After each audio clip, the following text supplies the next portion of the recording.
Halo guys, kembali lagi di channel Arasya Rahman. Masih pada semangat belajarnya ya. Oke, di video sebelumnya kita membahas masih tetap part of speech, dan video sebelumnya kita membahas pronoun dan adjective. Dan saat ini aku membahas yaitu adverb. Materinya adverb ya, yaitu kata keterangan. Seperti contoh, Desi goes to school.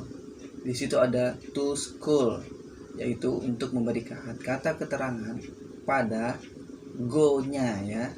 Di adverb ini ada 8 jenis adverb, dan kita akan membahas secara tuntas ya. Yang pertama ialah adverb of manner. Adverb of manner yaitu tujuannya untuk memberikan penjelasan tentang bagaimana atau dengan cara apa suatu kegiatan dilakukan. Jadi di sini memberikan penjelasan tentang bagaimana jadi di sini menjelaskan biasanya sifatnya berupa perasaan atau situasi yang dihadapi. Contohnya bravely, hard, fast, sadly, dan lain-lain. Jadi di situ yang ly itu biasanya adverb. Jadi kalau kalian melihat belakangnya ly pasti itu kategori adverb of manner. Contoh kalimatnya gimana? The soldier fight bravely. Dan di situ the soldier fight itu adalah sebuah subjek dan verb ya. Dan fight-nya lebih jelas lagi kita kasih keterangan bravely, yaitu berani. Jadi intinya memberikan keterangan terhadap verbnya ya di situ. Oke.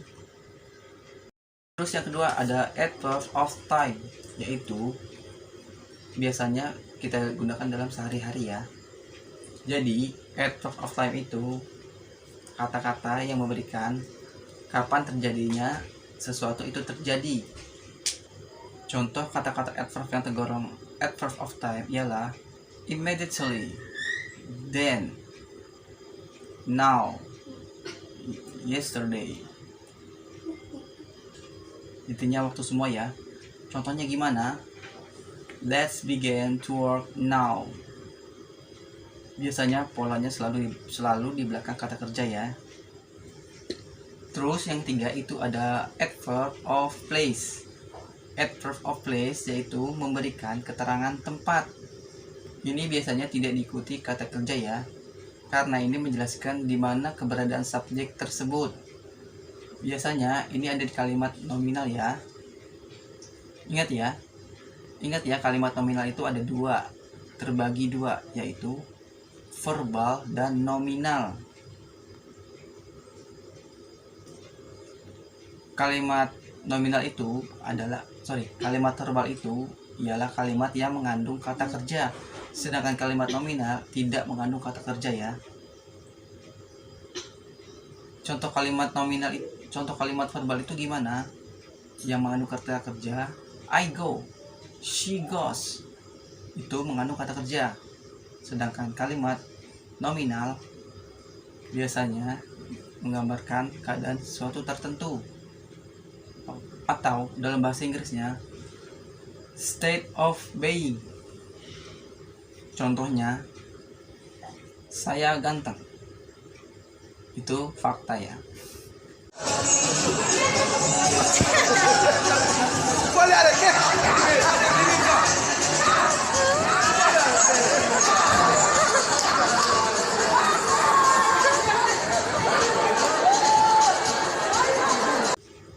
Terus contoh lainnya, kamu jelek. Itu fakta juga. Di situ kalau lihat contohnya, my boss is out. Jadi kita membutuhkan to be untuk menjelaskan my boss. Bosnya di mana? Jadi kita butuh to be. Polanya seperti apa? Subject, to be plus adverb. Kalau tadi verbnya ketemu adverb langsung ya. Tapi kalau di sini verbnya itu harus dibantu to be untuk menjelaskan si subjek berada di mana. Nomor 4 itu ada adverb of frequency. Adverb of frequency itu adalah menerangkan seberapa sering atau jumlah caca waktu yang diperlukan atau digunakan untuk melakukan kegiatan tersebut. Contohnya, I often forgot her name. Often di situ artinya sering. Berarti dia menjelaskan forgetnya ya. Harus diingat, adverb of frequency itu polanya berada sebelum verb. Lanjut nomor 5. Ada adverb of certainty. Adverb of certainty itu adalah keyakinan atau kepastian. Biasanya mengandung unsur perasaannya. Contohnya, probably, possibly, maybe, really, definitely. Jadi orang Amerika itu biasanya menggunakan adverb of certainty. Yang paling disebutkan ialah probably. Contohnya, it will probably rain tonight. Karena ini mengandung asas ketidakpastian, maka ini digunakan adverb of certainty. Lanjut nomor 6, itu ada adverb of degree. Adverb of degree itu ialah menerangkan seberapa banyak, sejauh mana, atau tingkatan degree tersebut. Seperti apa jadi contohnya? Sangat, very, rather, agak, enough, cukup. Contohnya kalimatnya, saya cukup suka dengan makanan itu. Saya sangat suka, saya agak suka, saya tidak suka, saya tidak suka. Jadi itu untuk menunjukkan degree atau tingkatan kesukaan. Contohnya kalimatnya, she is very beautiful, he came rather late. Terus nomor 7 itu ada interrogative adverb. Interrogative adverb itu harus diingat ya, 5W 1H yang dipakai untuk pertanyaan ya. Contohnya, what, where, why, who, when, and how. Contohnya, where are you going tonight? Itu termasuk interrogative adverb.